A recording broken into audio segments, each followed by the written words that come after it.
Welcome to Big Life Weekly Series, where we empower high achievers to break free from limits, unlock their natural potential, and live a big life. I'm your host, Robert Acosta, and each week we will explore the strategies, mindsets, and tools you need to thrive, not just in your professional career, but in every aspect of your life. Whether you're a leader looking for a better balanced life, an entrepreneur aiming for sustainable success, or someone ready to take the next step toward your best self, this podcast is your space to grow, reflect, and take action. Let's dive into today's episode.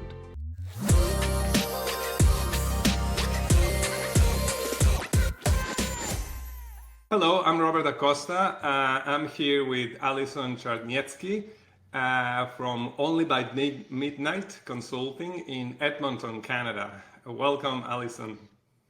Hi, pleasure to be here. Uh, Pleasure for me. So let's get started right away so we can showcase your business because today you are the protagonist, okay? So Alison, can you give us a 90-second overview of what your business does and why you got into it? Yeah, so we make video games. And the whole real model behind this is I want to make cool things with cool people and get paid well to do so. And we got to make some exciting art, we got to solve some really cool technical challenges, we got to tell some amazing stories. Like that's kind of dream job territory. So this is why we exist as a business is we want to be able to we're artists at the end of the day. We want to make something very cool.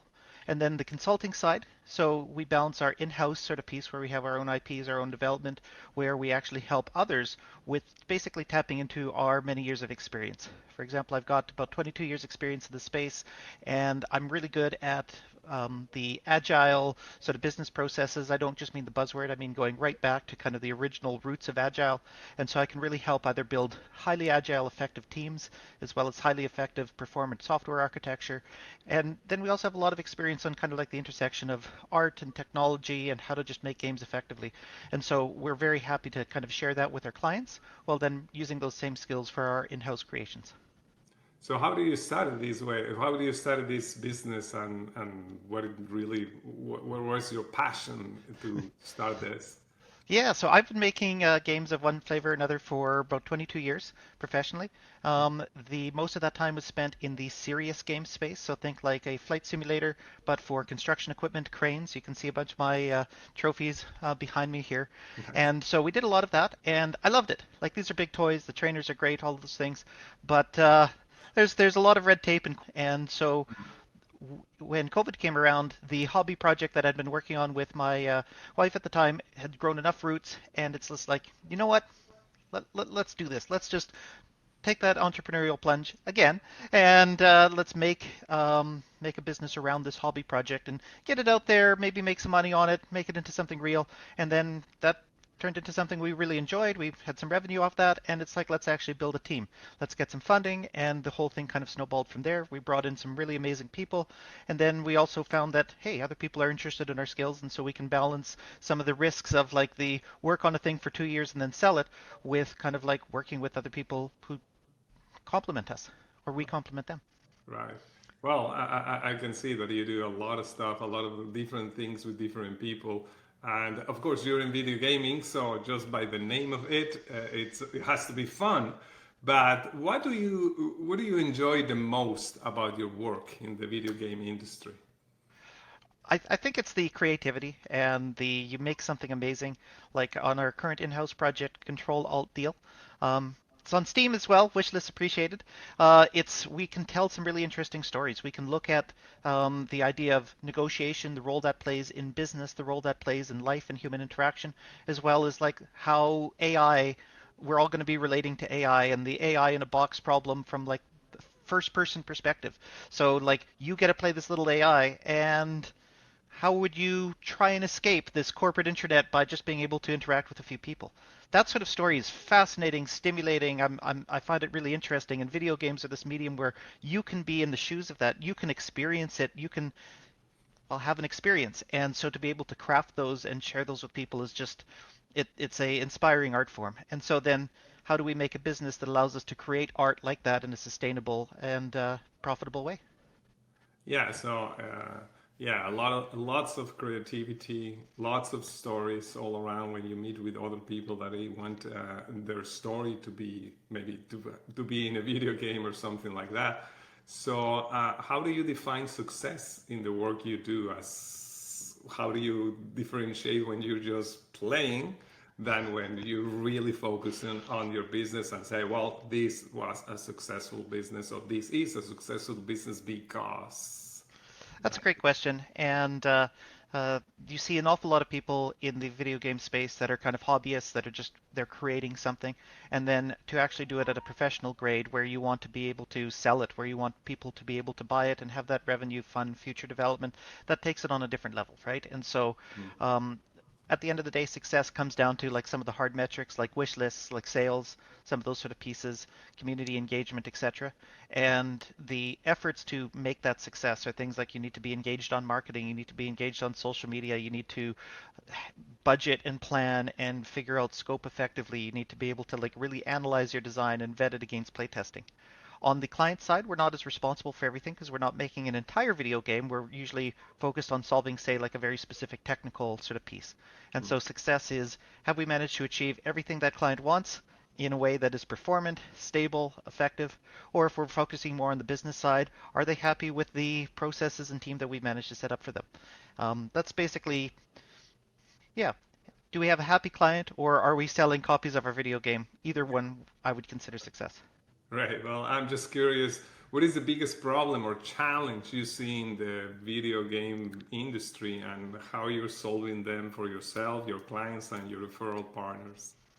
Yeah, it's a scary one. So the industry contracted very heavily in the last couple of years. So massive, massive amounts of layoffs. And then there's also some major high profile failures. Right, so even just in Edmonton, there's a couple of these big AAA studios, and like Humanoid closed down, Inflection, which might not be at the AAA side, but like massive layoffs. There's rumors and grumblings about BioWare, which is one of the big sort of anchor things. And like these are all projects in like that $100 million sort of scale, right? And there's a lot of risk there, there's a lot of changes there. And so I think with that contraction, we're going to see a push to smaller projects, um, projects that don't quite overextend as much on scope. But then the big problem you have is as you have more competition on those smaller projects, you get this idea of discoverability, where there's so many hundred games released every single day, and every one of those games is competing with every game that's already been released and is out there. And so, how does someone actually find your project, engage with your project, and well, ultimately play it and give you money? And so, this is partly marketing, but it's a bit of more nuanced challenge in sort of the space, especially with like more people going from layoffs to, well, we're going to make our own little small games now compete with this, or AI allowing us to make very rapidly, although potentially low grade projects and also add noise to that sort of mix. So discoverability is the big challenge.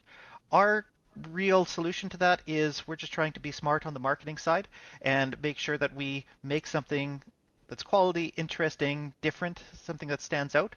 And then for our clients, we don't really solve that for them. We allow them to handle the marketing sort of piece because that's not our strength, but we give them confidence by making sure that their product is efficient, is does everything that they want on the design, is performant, is fun, is solid. So if we make sure that they got that quality, solid product, and then it's kind of on them to figure out how to make sure that people actually end up playing it. Yeah, I guess maybe I'm wrong, but sometimes it's difficult to ask for help when you are in this creative world and say, "This is my thing, this is my idea," and really recognizing that you need help in some areas. Maybe it's the marketing, maybe it's the technical, maybe not the creative area because that's you. So who is your ideal client? Who do you serve better? So, and what significant outcomes can they expect when working with you?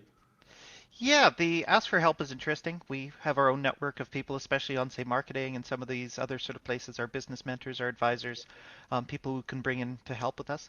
But for our clients, our ideal client, like there's a lot of work for hire shops out there where it's like we can throw programming hours at something. You want programmers for a week, a month, 2 months, we can just throw time at time. Mm. That's not the space we're in. We don't compete in that area. We are specialists.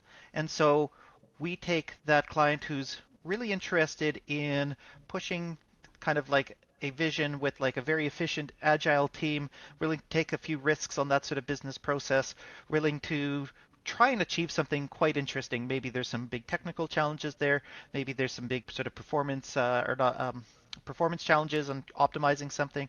Maybe there's some big business process challenges or software architecture. And if that kind of aligns to our skill set, that's where we can add some real kind of transformative value. A good example of what we do, we had this one investor call after a play test, and he was saying, it's like, I can't believe you built so much. It runs so well. It looks so good, and you did so with such a small team in such a short amount of time. That's what we do. Great. Yeah. So be efficient and ship it the way it is, and it's going to be a better maybe the next version.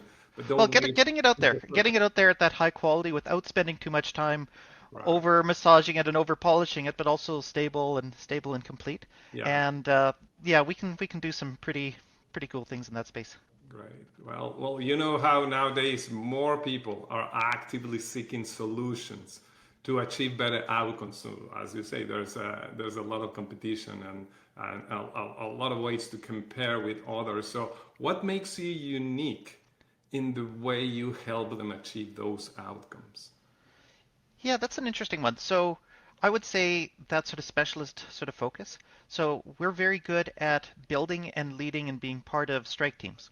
So the 3 to 8 people, something really small, and like give me a team of five. If I can kind of structure that team and work with the processes around that team, my team of five can radically outperform a team of 20.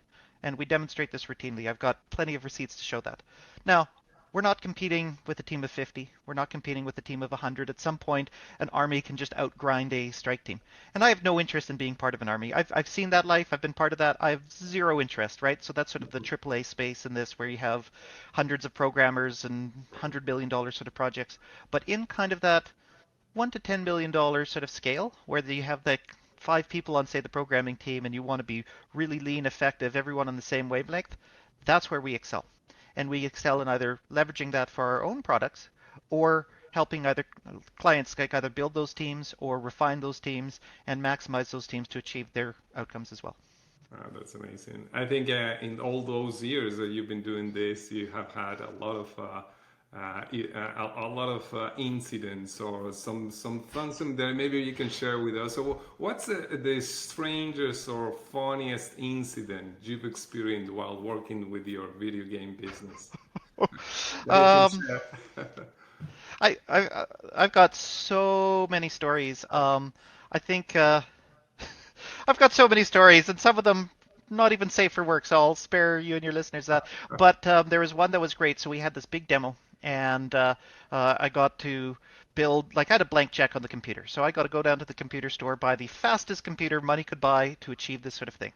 Then we flew out cross country. I had this computer, and we had this big demo. We were there early. We had it all set up, and so you have these three giant screens forming a dome, and it's all blended together. So it looks like just one mine site on this single dome, but it's all running on one computer and three displays, and they're Hmm. fuzzed together. Well, as we're sitting there patting ourselves on the back, half an hour still to go, one of the screens starts flickering. And then the other screen starts flickering, and something's weird. And flicker doesn't really make sense in this space. Usually, when a computer fails, it just like shuts down, right? So flickering doesn't make sense. Well, so we go back to the computer, which is a 15-minute walk across the campus, and well, this computer, which is so powerful, is blasting a lot of heat, and that heat is going right to these fiber optic video cables that are connecting it to the projectors. Well, those cables were literally melting. Oh. And so my single worst demo story is like, you know what? It can always get worse. The cables can actually start to melt. Thankfully, we're able to like jury rig a solution from a nearby computer lab and with some adapters and just have it to the metal components to the other fiber optic line. But yeah, my melting cables was spicy. Yeah, you have to be ready for anything, right? Oh, demos, every single demo. Oh, no. So, what do you see as the coming trends within your business or in your industry, and how are you staying on top of that?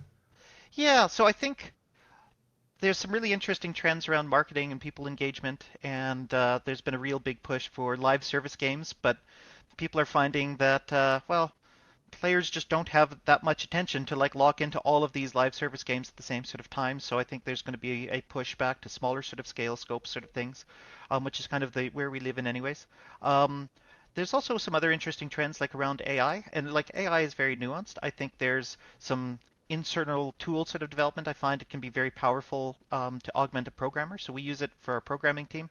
But then you also start getting into things like AI generated art. People are starting to recognize that and realize that this thumbnail on Steam of an AI generated piece of artwork basically means this is going to be a low quality game. And Hmm. so you're having some really interesting negative connotations come up with the idea of AI, and it's fascinating. There's also going to be the if it allows more people to make more things, especially low quality things. Well, if discoverability is already a problem, a flood of low quality AI games just poisoning the well is going to be a problem as well. So AI is complicated and weird.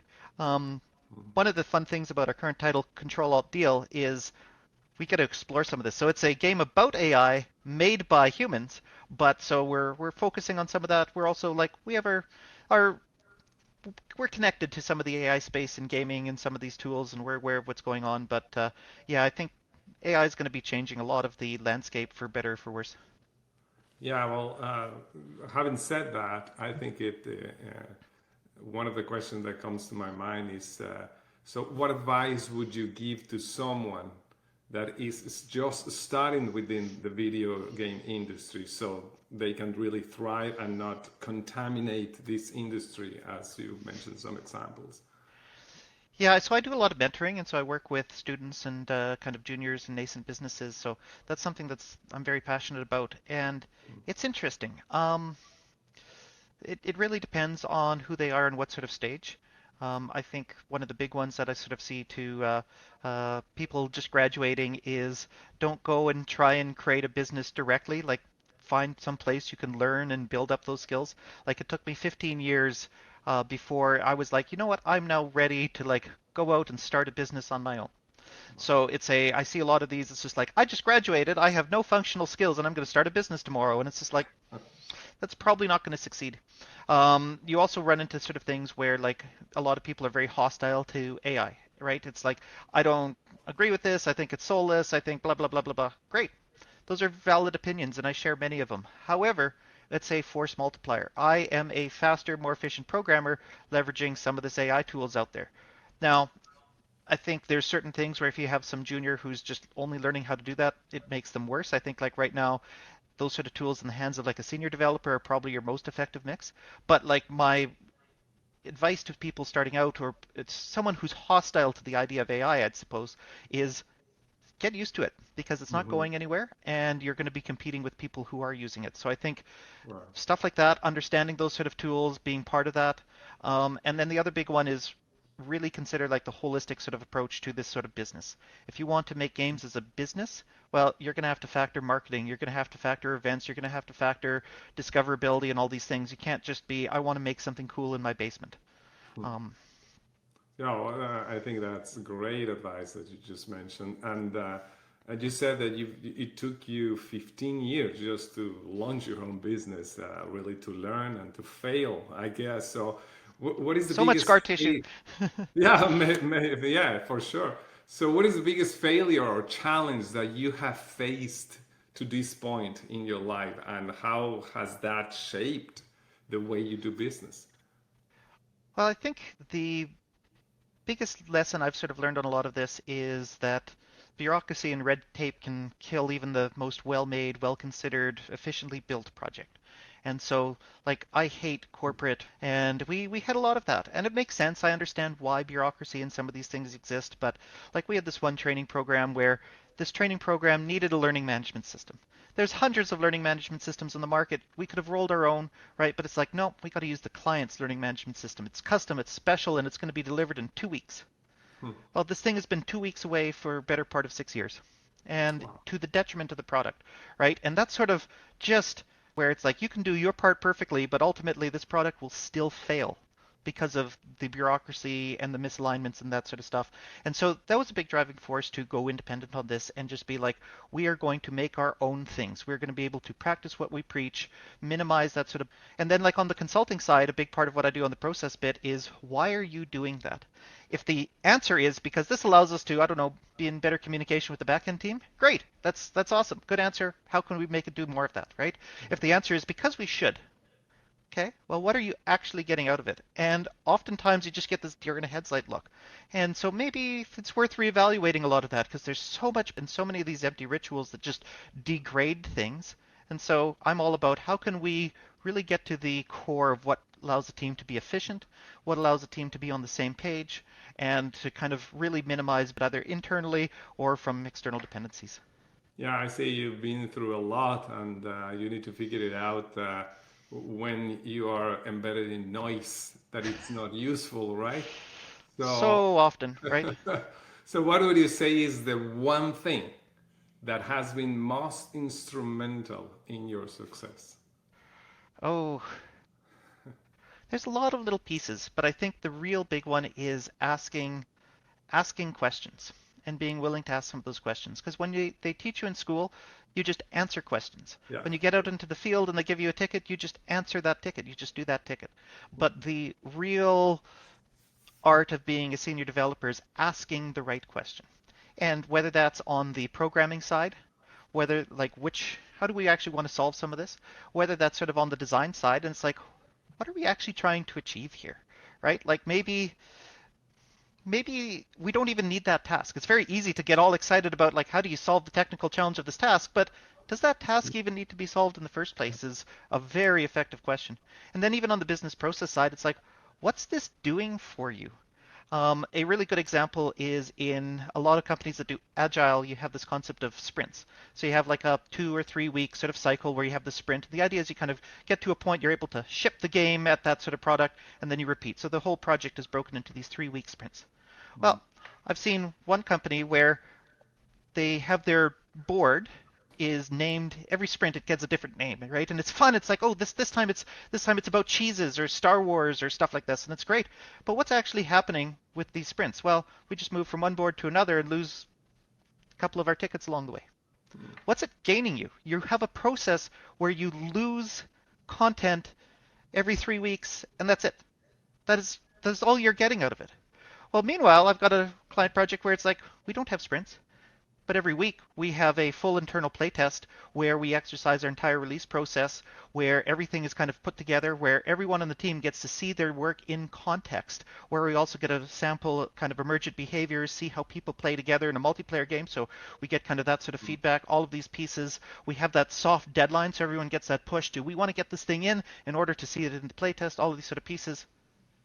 But we don't have sprints. Right. Meanwhile, that's achieving everything and more that you're supposed to achieve out of a sprint.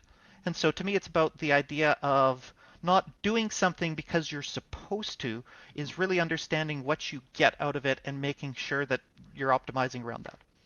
Yeah, I think that you nailed it. I think asking questions and asking the right questions is in this consulting or me as a coach is exactly what I've been doing for 30 years in market research, just to figure it out what are the good questions to ask rather than Yep.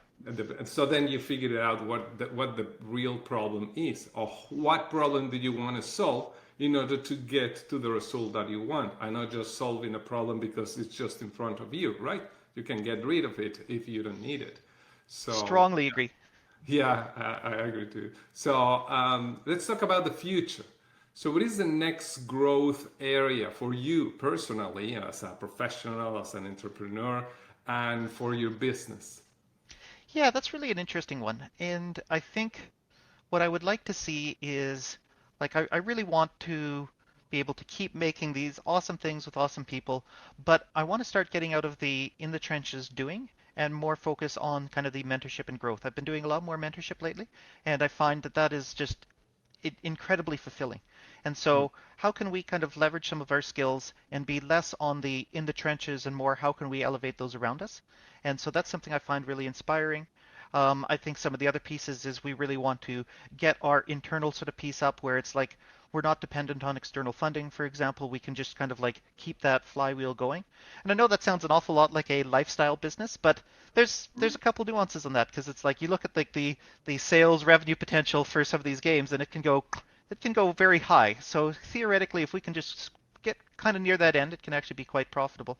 And the other one is, as I said, I've no interest in being part of an army drowning in red tape and process. I want to be able to make those awesome things and really like focus on that efficiency of this team where we're all on the same wavelength and just enjoying the ability to create with each other. Yeah, that's amazing. And it looks like you have it clear, I don't know, the clear path, but at least the clear vision of what you want, right? Here's hoping that it works. Like Yeah, for 15 years, I lived that life of the we're building towards $100 million exit, and we're going to scale, and we're going to have this thing that you know what? It evaporated as startups can do, right? And these things, and it's just like, no, no, no, no. I don't need something where to scale. I don't need to be chasing down massive amounts of funding. I want to be able to have this lean team that has enough resources to do the sort of thing that I do, to have enough resources to have enough strategic redundancy so that we're not about to like collapse if one person gets hit by a bus. But also, we don't need to be giant. We don't need to like take on the world. We want to just get really good at what we're doing, and ideally in a way that allows us to be profitable and successful. yeah, and you keep your passion in it, right? Rather than just Exactly. looking at a regular business. Yeah, that's amazing. So let me ask you this question that is a little bit funny, but if you could have lunch with one person, living or dead, who would it be and why? So there's a million different answers to this question, and it's a very hard one to choose. But I think the answer I'd love to have sat down with Lynn Conway. So she is the considered sort of the trans mother of computing, kind of right up there with Alan Turing being the gay father of computing. And Right. so with Lynn Conway, like so she was instrumental in some of the low-level microprocessor stuff and has a really fascinating story. She's also a trans woman who transitioned in the late 60s. So as a trans woman in tech, I find her story very interesting and resonating. I would be very fascinated to kind of hear her perspective. And I think it'd also be really kind of interesting to show where things, because we have a very diverse team. And I think for all of the frankly insane rhetoric out there, which is scary and terrifying and all of that, there's still actually a lot of hope for queer developers kind of in kind of modern day tech. And I think there's a lot of hope there as well. And it would be nice Right. to share some of that, especially because that hope is really built on people like her going and living their lives in the 60s and the 70s that paved the foundation for us today. Yeah, well, that's amazing. I think it would be a very interesting conversation, and maybe you can have that conversation in your mind, and you can have the ask the right question because I think you being an expert on that. So ask those questions, and maybe you will find your answers since you feel like you're like her, a lot like her. So I She think is an inspiration. so kind of you already have the answer. So, but yeah, maybe you can build your own game, a private game that you have that conversation. So put it in something that maybe it's not a game, but it's just a video with the conversations, and you can use AI to bring her. Yeah, yeah, that gets into a really crazy territory, but it's Well, possible now. It'd be weird, I'm but derailing here. I know. So, what is the best way for people to contact you if they'd like to work with you or discuss referral partnerships? yeah, certainly. And we're very open to working together or some sort of referral partnership sort of thing, noting that we're a little on that sort of specialized side. For we have our game Control Alt Deal, so CTRL ALTDEAL. It's on Steam. And so wishlist appreciated. There's a bunch of links there to our business, etc. Otherwise, pretty much every major social media platform, there's like at Only by Midnight. So if you just search for Only by Midnight, you'd be able to find us. And then like info at onlybymidnight.com would be a way to email us. And so yeah, just reach out on any of these platforms or find me personally. Alison Czarnietzki. Hopefully, you have the spelling there in at the top of this podcast here, and just find me on LinkedIn or the like. Yeah, we could do that, of course. Well, I truly enjoyed our conversation, Likewise. Alison, and thank you so much for being a guest on my podcast. Well, thank you for having us. This is a excellent podcast, and you asked some really good questions. So very happy to share all this. Thank you for joining me on Big Life Weekly series. I hope today's episode gave you the insight, inspiration, and tools you need to move closer to the life you're meant to live. Remember, true success isn't just about what you achieve, it's about how you feel while you achieving it. If you found value in our conversation, please subscribe, leave a review, and share this episode with others who are ready to embrace their big life. Until next time, stay focused, keep growing, enjoy life, and break free.